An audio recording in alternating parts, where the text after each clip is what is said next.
What's happening, gang? Back live in the Secret Stash, hanging out with Sue Loftin.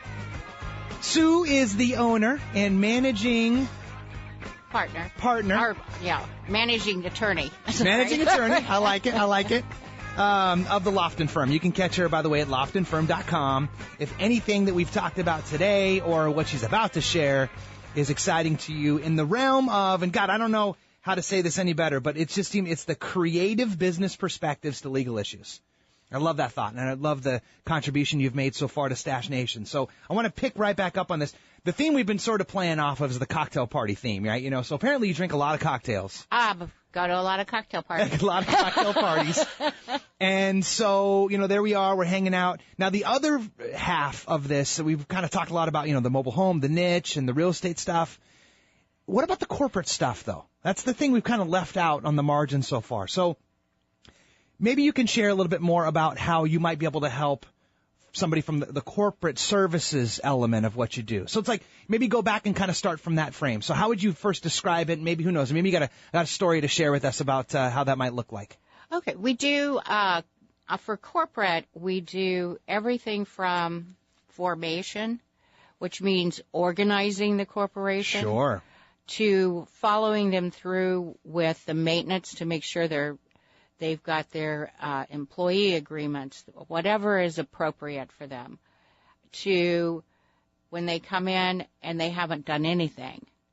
And interestingly, which we do both nonprofit and for-profit corporations. And one of the things I run into a lot is people come in, they've gone online, they've set up their nonprofit, and a couple of years later, they come in and say the IRS is after them. And, Yay! And so I go, well, did you file your tax returns? What's going on? And so we have them bring in all their documents. And sure enough, they filed to be a simple, mutual benefit, nonprofit California corporation.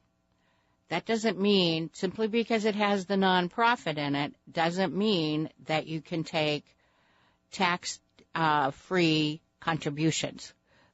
The IRS gets very angry about that. Yeah. And you have to make sure that you have the right corporation. You have gone through the IRS to get your determination letter that you can accept those dollars. And that's probably the most common nonprofit issue that we run into, where people don't realize that there are a lot of different kinds of nonprofits, and you need to be the right kind to take dollars. And not only that, but a lot of nonprofits that I've seen where they think because they're not taking in any money that they don't have to file their return. Oh, that's a common problem. Yeah. Yeah, we're tax-free. We don't have to do returns. Yeah. Oh, no, you do, and you're going to get penalized for not, for every year that you didn't as well. Yeah, definitely have seen that. So, okay, so you guys handle the nonprofit, you handle the for-profit, you guys help organize the corporation, you do the employee agreements. So give me an example of maybe a story or something of someone that you've helped in that capacity. Maybe a good, you got any good juicy ones for us? We had a client who had multiple corporations. Okay. And pre-existing before they met you. Yes. Okay. And they were in trouble with every governmental agency you can imagine. And what they had done was they started out with one corporation, then they had that corporation create another corporation, and it was all mixed in with their family. And the end result was they thought because they had each corporation had a different piece of real property, that they could just file for the main corporation with the IRS. And then they ran it. Then typical in families, two brothers got into an argument over one's corporation got the better piece of property than the other's corporation. And so we had to get into kind of a mediation role to resolve and equalize all of that. And then we started having grandkids come in. And so you have to really think about how on family corporations, even multi-million dollar corporations, how all of that is going to play out, not just today, but how's it going to play out when your grandkids come. Another really... That takes long view as well. Long view, yeah. Yes, you have to plan that. And then we were working with an investor to buy a piece of property, and so it was held in a corporate name, and so we negotiated with the designated person, and then we were invited to meet the shareholders. And by this time it was started by four brothers back in the 1920s. The four brothers each had multiple kids, and each of those kids had multiple kids. And so now we were dealing with great-grandkids, grandkids, kids, and altogether there were 78 owners. Get out of here. And so trying to get them to agree, and it wasn't even our job, but trying to get them to agree on a price, they would fight over $10 here, $100 there. It was, and again, that was one of those life lessons that you take away from an experience, that your corporations need to be clean. You can't have 5 generations negotiating as equal partners on a deal.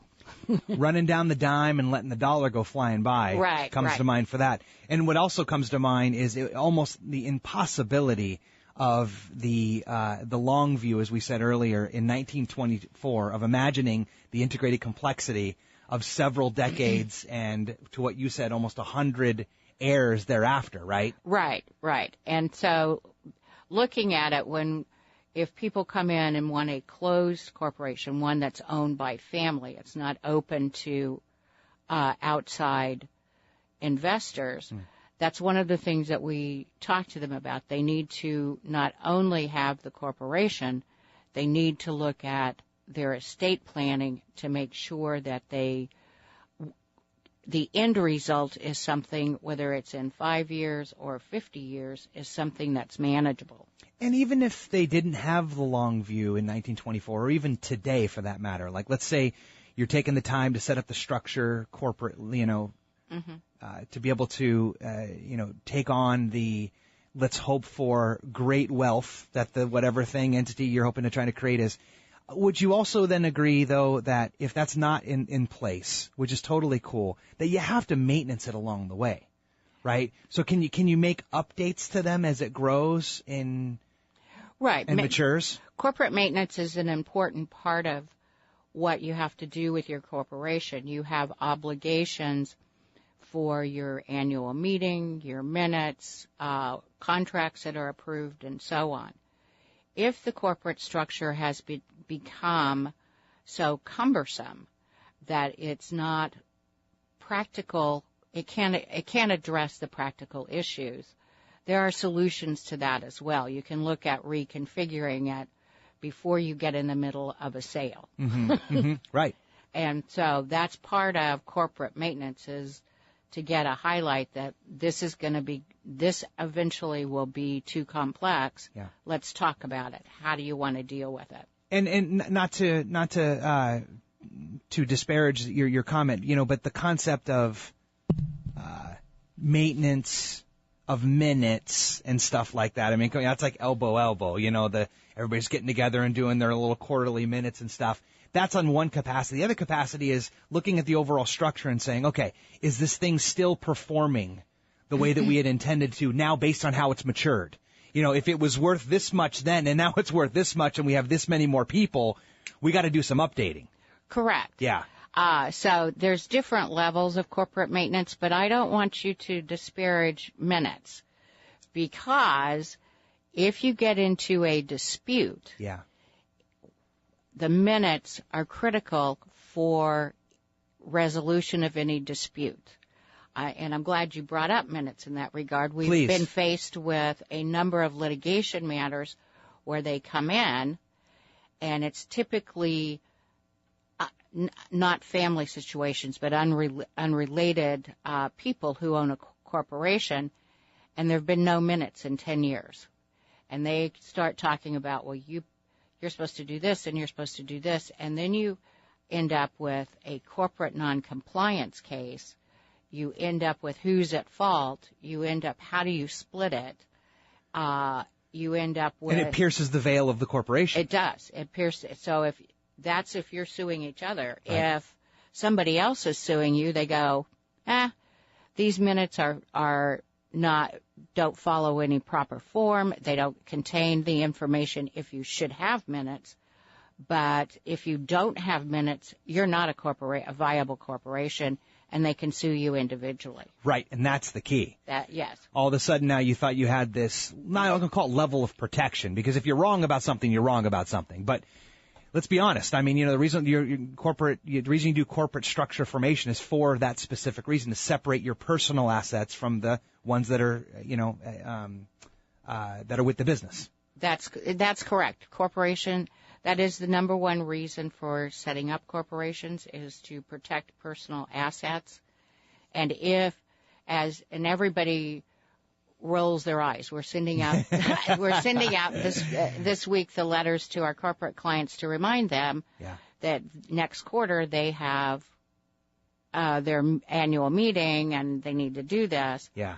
Because if you get sued, if the corporation gets sued and you have not managed or maintained your corporation, everything you own is at risk. Now, let's say someone's listening to this for the first time, and they're hearing you now, right? Like the message, when they say the student is ready, the teacher will appear, and here you are, and you're on the radio, and you're talking about this, and they haven't been up on their minutes. Okay, can you retroactively make that right before something goes wrong?